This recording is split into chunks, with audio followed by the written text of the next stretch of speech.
Masih bersama saya Budiman Tanujo di satu meja The Forum. Saya ke Charles Honulis, politisi PDI Perjuangan, hasil quick count Litbang Kompas. PDI Perjuangan diperkirakan akan menjadi pemenang pemilu dengan perolehan mungkin sekitar 20-21%. Itu sesuai dengan ekspektasi PDI Perjuangan? Ya, dari berbagai survei yang sudah pernah terbit, memang kita dinyatakan akan menjuarai pemilu 2019 dan hasil dari quick count hari ini ya menunjukkan kita juara satu, ada peningkatan. Saya rasa ini juga bentuk apresiasi dari publik terhadap kerja-kerja pemerintahan Pak Jokowi. Apalagi karena Pak Jokowi adalah kader asli PDI Perjuangan, salah satu kader terbaik yang hari ini dipercaya oleh publik sebagai Presiden Republik Indonesia yang ke-7, sehingga kerja-kerja pemerintahan Pak Jokowi pastinya berdampak terhadap kenaikan suara dari PDI Perjuangan.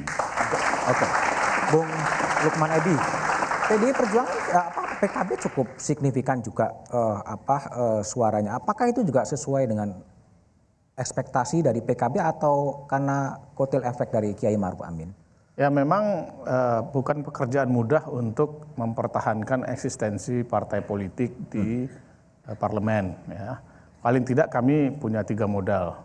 Modal pertama adalah soliditas kepengurusan.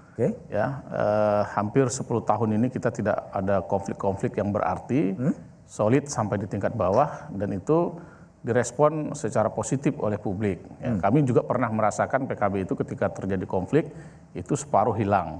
Ya. Yang kedua, tentu kinerja caleg-caleg mengisi masa kampanye selama 6 bulan ini, sehingga kemudian ketika pemilu caleg-caleg itu bisa memanfaatkan secara maksimal ya, door to door campaign, canvassing, dan kampanye terbuka selama 21 hari. Dan yang ketiga pasti karena kami juga mendapatkan keuntungan dari mengusung Pak Joko Widodo dan Kiai Ma'ruf Amin, atau disebut dengan efek ekor jas. Ya. Karena apa? Karena dari berbagai macam survei, asosiasi PKB terhadap Jokowi Kiai Ma'ruf Amin itu cukup tinggi, di bawah sedikit PDIP lah. Gitu, ya. Jadi saya kira kondisi PKB yang seperti ini tidak mudah, ya, itu hasil dari 3 faktor itu. Baik, saya ke Ahmad Riza Patria. Posisi Gerindra dan unggul mungkin nomor 2, tapi bisa juga menjadi nomor 3 karena suara antara Golkar dan Gerindra juga masih dalam margin of error. Ini tentunya karena efek ekor jas dengan Pak Prabowo Sandi ya. Ya, jadi memang kalau dulu kita 2014 kan menang ranking 3 nasional. 3 nasional. Yang sebelumnya kita ranking 8 dari 26 menjadi 73 di parlemen DPR RI. Itu ada peningkatan yang luar biasa. Oktober 2015 survei Poltreking itu kami sudah ranking 2. Ranking 2. Cuma sejak itu kita harus berkompetisi dengan Partai Golkar yang jauh lebih berpengalaman. Kami baru mengikuti 3 pemilu 2019, memang kami harus banyak belajar. Yang kedua yang perlu saya sampaikan, dalam 3 kali pemilu tentu kami belajar. Di antaranya adalah memperkuat struktur partai. Alhamdulillah kita buktikan di 2019 kita selesai menyelesaikan struktur sampai kita terranting, bahkan kita punya saksi di seluruh TPS di 809.000. Ini kuat. Kemudian konsolidasi dan program kami bisa laksanakan sambil kita bisa merekrut dan menghadirkan relawan-relawan di luar kepengurusan.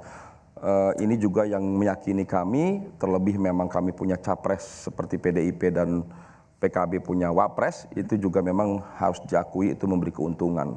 Hasil yang kita lihat memang kita pada posisi ranking 3 di Kalau dari survei internal? Kita ranking 2. Ranking 2. Di semua survei kan kita ranking 2 ya. Memang kan ini soal pengalaman ya, pengalaman bagaimana jam terbang ya. Ya, soal jam terbang ya. Kami baru tapi kami bersyukur sudah ranking 2 ya. Namun demikian memang angka ini belum memberikan belum pasti dan kami belum puas.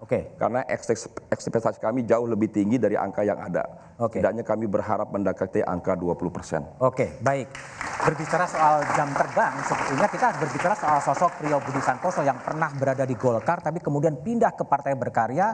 Kalau hasil quick count Litbang Kompas, Berkarya sebagai partai baru itu mendapatkan sekitar 2,5% dengan margin of error 1%, artinya bisa 1,5, bisa 3,5. Cukup itu berasa dalam ekspektasi dari Mas Priyo sebagai sekjen Partai Berkarya?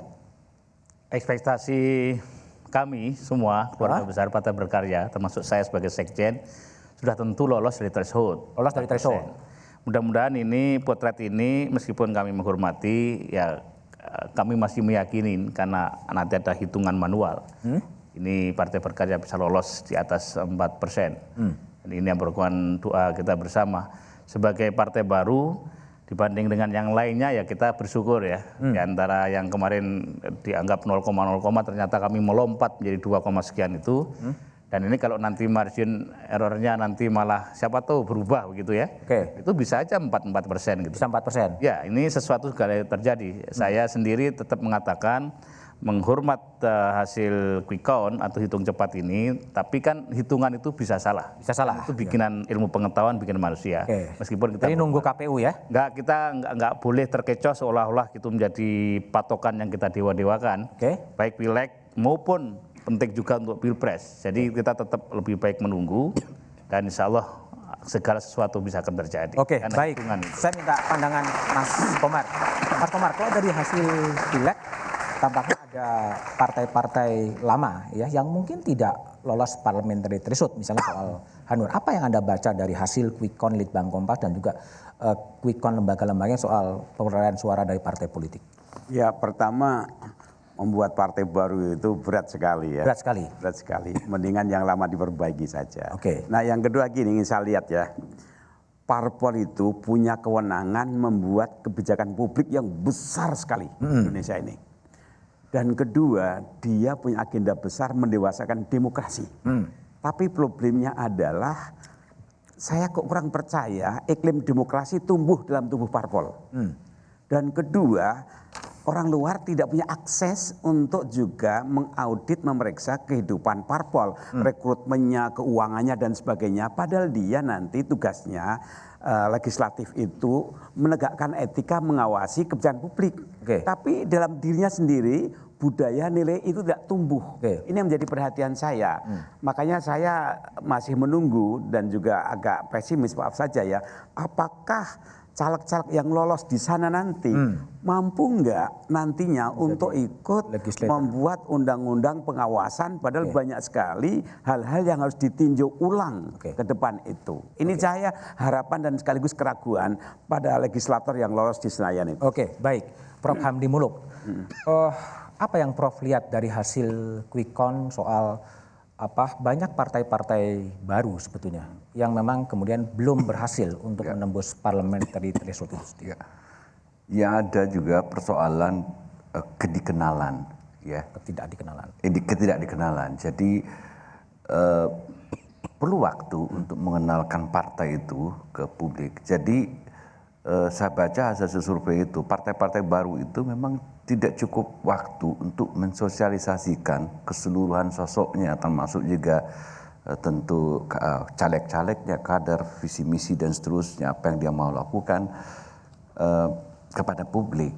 Jadi partai-partai lama tentu orang kalau ditanya Golkar tahu, tapi Berkarya apa ya, PSI apa ya? Tapi Berkarya masih 2,5 itu. Ya, iya, itu satu faktor maksud saya gitu loh.